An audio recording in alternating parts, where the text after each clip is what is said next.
तो आइए शुरू करते हैं। जो आज तक ग्रुप डी में पूछे गए हैं केमिस्ट्री के क्वेश्चन, उसका आज हम 25 क्वेश्चन लगाएंगे और देखते हैं कि ग्रुप डी में क्वेश्चन किस हिसाब से पूछता है। चलिए शुरू करते हैं। क्वेश्चन नंबर 1, निम्न में से सिक्का धातु का वर्ग है 10, 11, 12 या 13।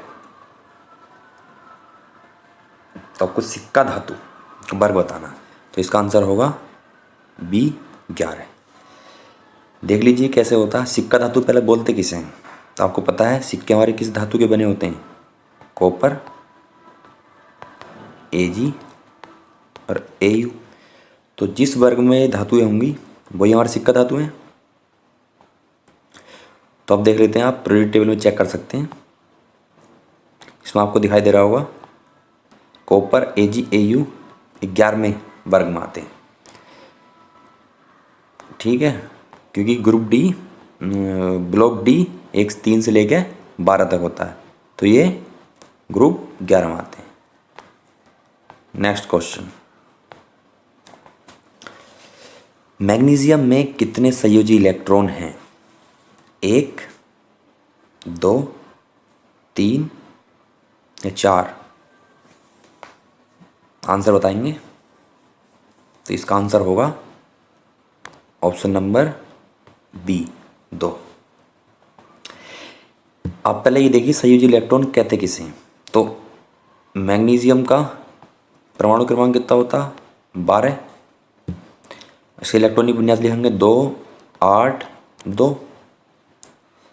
तो संयोजी इलेक्ट्रॉन जो होते हैं वो बाहरी कक्षा में उपस्थित इलेक्ट्रॉनों की संख्या को संयोजी इलेक्ट्रॉन बोलते हैं। तो बाहरी कक्षा में कितने हैं इसमें? 2। तो इसमें संयोजी इलेक्ट्रॉन कितने होंगे? नेक्स्ट क्वेश्चन, तीसरे कोष में अधिकतम इलेक्ट्रॉनों की संख्या 32, 18, 8, 22। तो तीसरे कोष में, और आपको पता होगा ये हमारा नाभिक, ये हमारे कोष। तो पहले कोष को क्या बोलते हैं? के, दूसरे को एल और इसे एम। तो के बराबर 1 होता है, एल बराबर 2 होता है और एम बराबर 3। तो अधिकतम इलेक्ट्रॉन की संख्या निकालने के लिए फार्मूला होता है हमारे पास 2n²। तो तीसरा कोष n की जगह रख देंगे 3, 3 3 9, 9 दूनी 18। तो अधिकतम इलेक्ट्रॉन की संख्या कितनी होगी? 18।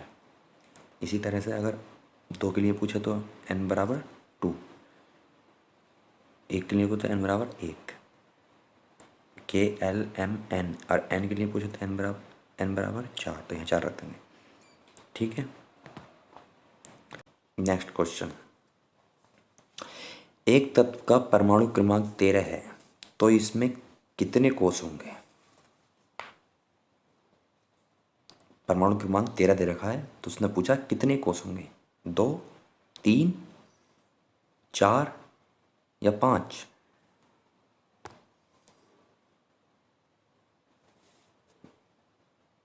तो इसमें कितने कोष होंगे? Option number B 3। परमाणु क्रमांक 13 किसका होता है? एल्युमिनियम। तो अगर इलेक्ट्रॉनिक विन्यास लिखोगे तो कैसे लिखोगे? 2, 8 और 3। तो कोषों की संख्या कितनी होगी? 3। नेक्स्ट क्वेश्चन, नाइट्रोजन का परमाणु क्रमांक 7 है तो इस फैमिली के तीसरे तत्व का परमाणु क्रमांक कितना होगा? नाइट्रोजन के परमाणु क्रमांक 7 है तो इस फैमिली के तीसरे तत्व का परमाणु क्रमांक कितना होगा? आपको पता होगा फैमिली होती है जैसे carbon family, boron family, nitrogen family, oxygen family. तो नाइट्रोजन फैमिली के तीसरे तत्व का देखना है। तो बताइए 15, 33, 35 या 51?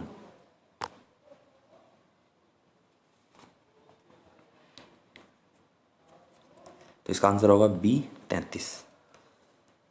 पता ही है आपको, नाइट्रोजन फैमिली में अगर देखेंगे तो नाइट्रोजन फैमिली क्या होती है? पहले नाइट्रोजन आता, फिर फास्फोरस, नाना पार्टिकल, एस्पेरिया, सब, बिंदास। ये इसकी ट्रिक होती है याद करने की। तो तीसरा तत्व क्या, आर्सेनिक। तो आर्सेनिक का परमाणु क्रमांक अगर निकालेंगे तो पहले एक नाइट्रोजन का 7 हो गया, दूसरे का इसमें 8 जोड़ देंगे तो 15, उसके बाद इसमें कितने जोड़ेंगे 18, तो 33। और आप देख भी सकते हैं इसमें नाइट्रोजन फैमिली आपको दिखाई देगी।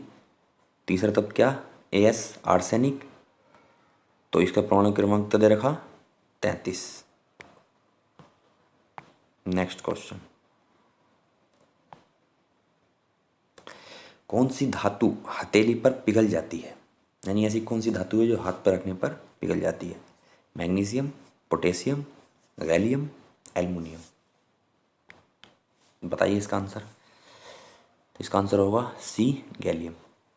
गैलियम एक ऐसी धातु होती है जो हाथ पर रखने पर पिघल जाती है, क्योंकि ये बहुत कम टेम्परेचर पर लिक्विड अवस्था में पहुंच जाती है। नेक्स्ट क्वेश्चन, किस यौगिक में एक वलय कार्बन श्रृंखला है, यानी आपको ऐसा यौगिक बताना जिसमें एक रिंग टाइप स्ट्रक्चर होता। तो मीथेन, प्रोपेन, ब्यूटेन या बेंजीन। इसका आंसर होगा बेंजीन। मीथेन का पता ही है आपको, CH4 होता है। प्रोपेन का CH4, प्रोपेन का CH3, H8 होता है। ब्यूटेन में कितने होते हैं, 4 कार्बन होते हैं, और बेंजीन में 6 कार्बन, C6H6। बेंजीन का स्ट्रक्चर भी आपको पता ही है कैसा होता है, कुछ इस तरह का होता है, डबल बॉन्ड, डबल बॉन्ड, ये बेंजीन का स्ट्रक्चर होता है। Next question, question number 8, helium में 52 ग्राम में कितने मोल उपस्थित हैं। इसका आंसर सोचिए क्या होगा। हीलियम के 52 ग्राम में कितने मोल उपस्थित हैं, 12, 13, 14 या 16। देखिए करते हैं इस सवाल को। तो हीलियम का आप मुझे परमाणु द्रव्यमान कितना होता, 4, मोलर मास 4 ही तो होता। तो आपको पता है कि हीलियम के 4 ग्राम में कितने मोल होते हैं, तो 4 ग्राम में 1 मोल होता है, 1 मोल परमाणु। तो इसी तरह 52 में कितने होंगे, तो डिवाइड कर देंगे 4 से, कितना आगा 4 से 52 डिवाइड करेंगे तो 13। तो ऑप्शन नंबर बी इसका राइट आंसर। आगे देखते हैं, जब सोडियम सल्फेट के घोल को बेरियम क्लोराइड में मिलाया जाता है तो क्या होगा। जब सोडियम सल्फेट को बेरियम क्लोराइड के घोल में मिलाया जाएगा तो क्या होगा, कोई अभिक्रिया नहीं होगी, सल्फर डाइऑक्साइड बनता है, बेरियम सल्फेट बनता है, या बेरियम क्लोराइड बनता है। बताइए क्या होगा। तो आपको पता है सोडियम सल्फेट प्लस किसी क्रिया कराएंगे बेरियम क्लोराइड Cl। तो आपको पता ही है डिस्प्लेसमेंट मेथड। अगर आप देखेंगे सोडियम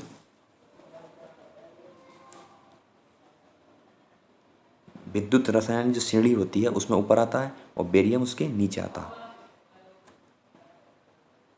सॉरी, बेरियम ऊपर आता और सोडियम नीचे आता। तो बेरियम क्या करेगा, सल्फेट को सोडियम को विस्थापित कर देगा और इसी जगह पहुंच जाएगा। तो ये रिएक्शन क्या हो जाएगी, यहाँ पर बेरियम सल्फेट और प्लस NaCl, बेरियम सल्फेट बन जाएगा और NaCl। तो अब चेक कर लेते हैं, सल्फर डाइऑक्साइड बनता, गलत, कोई रिएक्शन नहीं होती, ये भी गलत, ये भी गलत। बेरियम सल्फेट बनता, ये सही है। बेरियम क्लोराइड बनता, ये भी गलत। तो इसका आंसर हो जाएगा C. Next question, calcium sulphate hemihydrate है। कैल्शियम सल्फेट हेमीहाइड्रेट है। Baking soda, washing soda, baking powder या प्लास्टर ऑफ पेरिस। तो देखिए इसका आंसर होगा डी, प्लास्टर ऑफ पेरिस। कैसे? पहला भी ये देखिए, कैल्शियम सल्फेट हेमीहाइड्रेट का फार्मूला क्या होता है? तो कैल्शियम सल्फेट और हेमी है इसमें, हेमीहाइड्रेट, तो हाफ H2 होगा। तो प्लास्टर ऑफ पेरिस का फार्मूला क्या होता है? यही होता है। और अगर जिप्सम का पूछे तो जिप्सम के क्या होगा? 2H2 होता है, प्लास्टर ऑफ पेरिस में हाफ होता है। ठीक है, इसका आंसर है plaster of Paris. Next question, सबसे हल्की धातु है कैल्शियम, फास्फोरस, लिथियम, हीलियम। इसका आंसर आप पता है, इनमें से सबसे हल्की धातु लिथियम। लिथियम का कितना? 3 है, हीलियम का 4, परमाणु क्रमांक इसका 15 और कैल्शियम का 20। नेक्स्ट क्वेश्चन, सीमेंट का मुख्य घटक है, आपको सीमेंट का मुख्य घटक बताना है। तो MgOH, बी कैल्शियम कार्बोनेट, सी मैग्नीज या डी सिलिका डाइऑक्साइड। तो इसका आंसर होगा डी सिलिका डाइऑक्साइड। अगर आप सीमेंट को देखेंगे तो सीमेंट में सबसे ज़्यादा क्या होता है? सबसे ज़्यादा कैल्शियम ऑक्साइड, जिसे चूना पत्थर बोलते हैं, ये करीब होता है 60 से 65%। उसके बाद आता है सिलिका डाइऑक्साइड या सिलिका बोलते हैं इसे, ये करीब 20 से 25% होता है। उसके बाद फिर मैग्नीशिया आता है, आयरन ऑक्साइड आता है और आते हैं, लेकिन मेन जो होता है सबसे ज़्यादा इसमें चूना पत्थर कैल्शियम ऑक्साइड। लेकिन ऑप्शन में कैल्शियम ऑक्साइड है नहीं, तो उसके बाद कौन आएगा? Silica dioxide. इसका answer D. Next question, electronic विन्यास 288 वाला तत्व आधुनिक आवर्त सारणी के किस वर्ग में है? ये सब जो हम क्वेश्चन कर रहे हैं ये 2018 ग्रुप डी में आए हुए हैं। इसका ये 13वां क्वेश्चन चल रहा है। इलेक्ट्रॉनिक विन्यास 288 वाला तत्व आवर्त सारणी के किस वर्ग में है? आपको वर्ग बताना है। तो पहला आप देख लीजिए कि 2 8 18 कितना हो गया टोटल? 10 और 8 18। 18 परमाणु क्रमांक कितना किसका होता है? ये होता है आर्गन का। तो आर्गन आपको पता है किस में आता है? वर्ग 18 में। आपको अगर पीरियोडिक टेबल आती है तो आप बता देंगे कि ये किस में, कौन से वर्ग में आता है। और अगर नहीं आती है तो आप हमारा यूट्यूब चैनल पर देख सकते हैं, कम से कम 5 लेक्चर हैं आवर्त सारणी के ऊपर, वो हमने अपलोड कर रखे हैं। नेक्स्ट क्वेश्चन आप इसमें भी देख सकते हैं, आर्गन 18 आपको दिख जाएगा, ये वर्ग 18 में आता है। क्वेश्चन नंबर 14, बेंजीन में डबल बॉन्ड हैं, आपको बेंजीन में डबल बॉन्ड बताने हैं, कितने हैं? 3, 2, 4 या 1। तो पीछे भी क्वेश्चन बताया था मैंने आपको बेंजीन का, आपको बेंजीन में डबल बॉन्ड निकालने हैं तो आपको उसका स्ट्रक्चर याद होना चाहिए। तो बेंजीन का स्ट्रक्चर कुछ इस तरह होता है, तो आपको दिख रहा होगा इसमें कितने डबल बॉन्ड हैं? एक ये रहा, एक ये रहा, एक ये रहा। तो डबल बॉन्ड की संख्या 3। Option number 1 right answer. Next question, zinc copper sulphate के विलयन में कॉपर को अलग कर देता है। जो जिंक सल्फेट का विलयन होता है, हमें हमारा जिंक सल्फेट का विलयन होता है, सॉरी, जो कॉपर सल्फेट का विलयन होता है, कॉपर सल्फेट का विलयन होता है हमारा, कॉपर सल्फेट का जो विलयन होता है, कॉपर सल्फेट का विलयन होता है, इसमें से जिंक कॉपर को अलग कर देता है। तो रिएक्शन क्या हो जाएगी? ZnSO4 प्लस कॉपर हमारा बाहर चला जाएगा। तो ये क्यों करता है ऐसा? इसका रीज़न क्या है? तो ऑप्शन ए है, कॉपर की तुलना में कॉपर, सॉरी यहाँ गलत हो गया, कॉपर यहाँ पर आप लिख लीजिए जिंक, कॉपर जिंक की तुलना में अधिक अभिक्रियाशील है।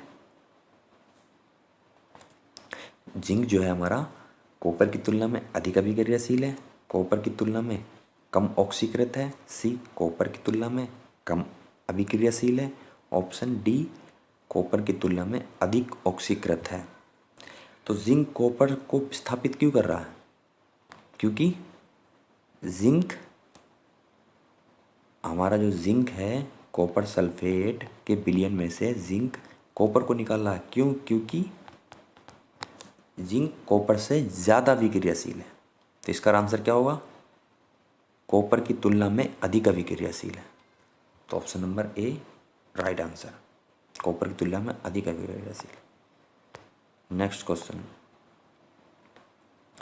कौन सी अधातु चमकीली है?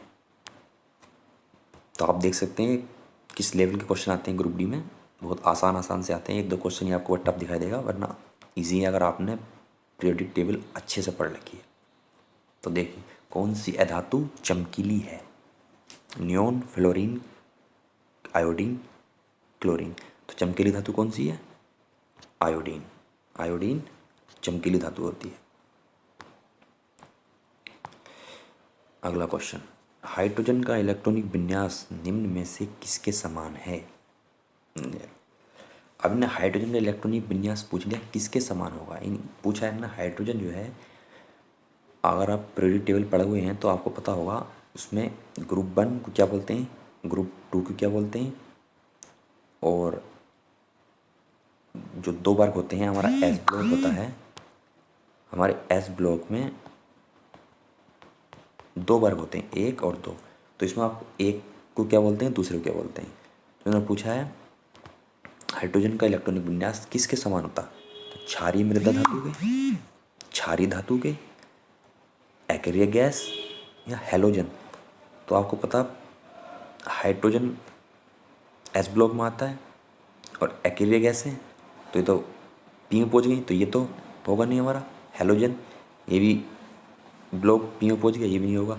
अब हमारा क्षारीय मृद धातु और क्षारीय धातु बची। तो जो एस ब्लॉक में 1 और 2 होता है, तो पहले ब्लॉक को बोलते हैं क्षारीय धातुएं, पहले वर्ग को बोलते हैं क्षारीय धातुएं, और दूसरा जो वर्ग होता है उसे बोलते हैं क्षारीय मृदा धातुएं। तो इसका आंसर होगा ऑप्शन ए।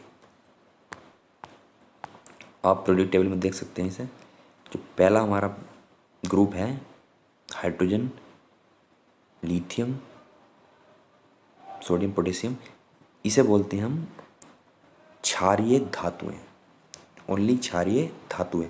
और ग्रुप 2 को बोलते हैं मृदा धातुएं, यानी ये मिट्टी में पाई जाती हैं, barium, magnesium, calcium, strontium, barium, rubidium, ये हमारा मृदा में पाई जाती है, तो इनका नाम है क्षारीय मृदा धातुएं। तो इसका आंसर क्या था? क्षारीय धातुएं, ऑप्शन बी। इसका आंसर ऑप्शन बी है, बी क्षारीय धातुएं, क्योंकि हाइड्रोजन पहले में आता है। क्षारीय धातुएं नोट है मृदा धातु, मृदा धातु ग्रुप 2।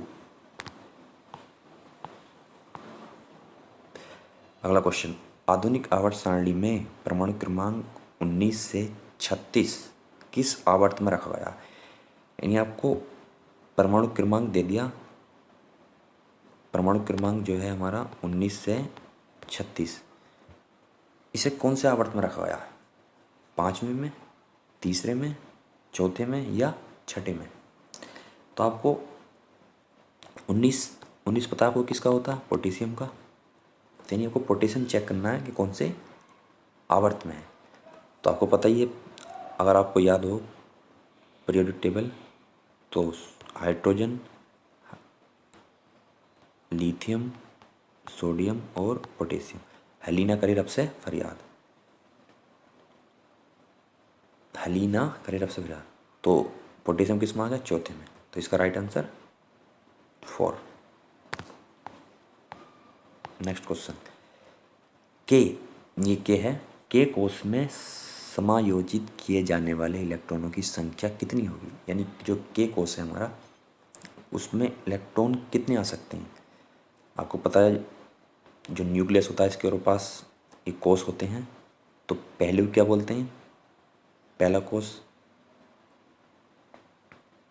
के, और फिर दूसरे कोष को एल, तीसरे को एम, एन, ये ऐसे कोषों की संख्या होती है K11। तो के में पूछा है, तो के कोष में कितने इलेक्ट्रॉन आ सकते हैं? तो पहले में 2 आते हैं, दूसरे में 8, फिर 8, तीसरे में 14, 18। तो उन्होंने के पूछा, तो के में कितने आ सकते हैं मैक्सिमम? 2। तो ऑप्शन नंबर सी इसका राइट आंसर। कितने आएंगे? 2। के कोष में इलेक्ट्रॉनों की संख्या 2 होगी। नंबर 20, ई का सिलिकॉन को किस नाम से जाना जाता है? Silicon, gallium, germanium, aluminium. तो ई का सिलिकॉन को किस नाम से जाना जाता है, ये आपको याद करना पड़ेगा, याद ही करना पड़ेगा, उसकी ट्रिक नहीं याद करने की। आपको लास्ट में बताऊंगा मैं किस किस के क्या क्या नाम है। तो ई का सिलिकॉन जर्मेनियम को बोलते हैं, GE जर्मेनियम। आपको सिलिकॉन का वर्ग याद होगा, कार्बन फैमिली होती है का, सी, जी, गए, शंकर और पीवी, शंकर पार्वती। तो इसमें ई का सिलिकॉन यानी सिलिकॉन से जो नीचे होता है जर्मेनियम, वो इसका आंसर है। अगला क्वेश्चन, वे वस्तुएं जिनकी गंध अम्लीय और क्षारीय माध्यम में बदल जाती है कहलाते हैं? ऑप्शन ए कृत्रिम इंडिकेटर, ऑल्फैक्टरी इंडिकेटर, अम्ल क्षार इंडिकेटर, या डी प्राकृतिक इंडिकेटर। तो जिनकी गंध बदल जाती है अम्ल और क्षारीय माध्यम में, वो कहलाते हैं हमारे ऑप्शन बी ऑल्फैक्टरी इंडिकेटर। ठीक है, ना ये नेचुरल की बदलती है, ना ही प्राकृतिक, और ना ही अम्ल क्षार इंडिकेटर। इसका आंसर होगा B olfactory indicator. Next question, एक हीरे में एक कार्बन परमाणु अन्य कितने कार्बन परमाणुओं से बंधे होते हैं? ये बहुत अच्छा क्वेश्चन है। हीरे में एक कार्बन परमाणु कितने कार्बन परमाणु से जुड़ा हुआ होता है? 3 कार्बन परमाणुओं से, 4 से, 5 कार्बन परमाणुओं से, या डी 2 कार्बन परमाणुओं से। तो हीरे में एक कार्बन परमाणु जुड़ा होता है 4 कार्बन परमाणुओं से। जो कार्बन होगा हमारा, वो जुड़ा हुआ होगा 4 कार्बन से। याद कर लेना साहब, 4 कार्बन परमाणु। उससे अगला जो कार्बन, ये भी 4 से जुड़ा हुआ होगा, फिर ये भी 4 से जुड़ा हुआ होगा, ये भी 4 से। इसी तरह ये कार्बन श्रृंखला बन जाती है। चलिए नेक्स्ट क्वेश्चन, निम्न में से किस धातु का इलेक्ट्रॉनिक विन्यास नहीं है? यानी जो इलेक्ट्रॉनिक विन्यास लिखा हुआ है, इसमें से कौन सा नहीं हो सकता? ए 2 8 1 11, यानी हो सकता है 2 8 3 13, 2 8 2 6 8 और 2 1 3, यानी ये सारे के सारे सही हैं। पहला भी सही है, दूसरा भी, तीसरा भी, चौथा भी। इसमें से कोई सा भी गलत नहीं है। चलिए नेक्स्ट क्वेश्चन, एथेनॉल के एक अणु में कितने हाइड्रोजन के परमाणु होते हैं? 4, बी 5, सी 6, या डी 7? बताइए। चलिए इसका आंसर देखते हैं। एथेनॉल, तो आपको पहले तो एथेनॉल का फार्मूला पता होना चाहिए, C2H5OH होता है एथेनॉल का। तो एक अणु, ये एक अणु है, हाइड्रोजन के परमाणु, हाइड्रोजन देख लो, H5 1, ये 6, तो हाइड्रोजन के परमाणु कितने हो गए? 6। इसका आंसर 6। नेक्स्ट और आखिरी क्वेश्चन, गलत कथन देखना आपको, गलत कथन चुनना आपको। पहला क्या है? अधातु ऋणायन बनाती हैं, बी अधातु अम्लीय ऑक्साइड बनाती हैं, सी अधातु धनायन बनाती हैं, या डी अधातु विद्युत की कुचालक होती हैं।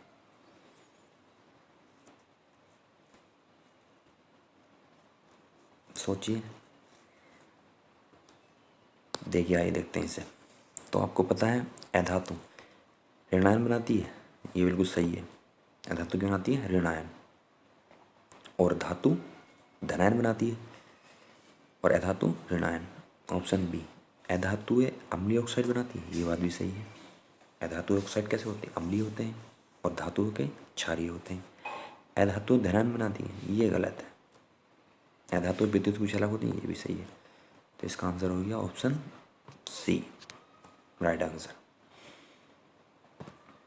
अब देखते हैं, मैंने आपको बताया था कि कुछ जो क्वेश्चन आया था कि ईरा सिलिकॉन किसे कहते हैं, तो ये नाम लिखे हुए हैं कुछ, जैसे ईरा एल्युमिनियम गैलियम को बोलते हैं, ईरा बोरॉन स्कैंडियम को बोलते हैं, ईरा सिलिकॉन जर्मेनियम को बोलते हैं, ईरा मैग्नीज ये टेक्नीशियन को बोलते हैं। तो ये कुछ नाम लिखे हुए हैं, आप इसमें से एल्युमिनियम याद रख सकते हैं, ईरा एल्युमिनियम गैलियम को बोलते हैं, बोरोन स्कैंडियम को, और सिलिकॉन ये आपको ऊपर के 3 तो याद कर लेनी चाहिए, बाकी इतने इम्पोर्टेंट नहीं है। तो ये गाइस हमारे आज के 25 क्वेश्चन। अब किसी और दिन फिर आपको 25 क्वेश्चन के साथ केमिस्ट्री के मिलेंगे। तो वीडियो देखने के लिए बहुत बहुत शुक्रिया। ओके।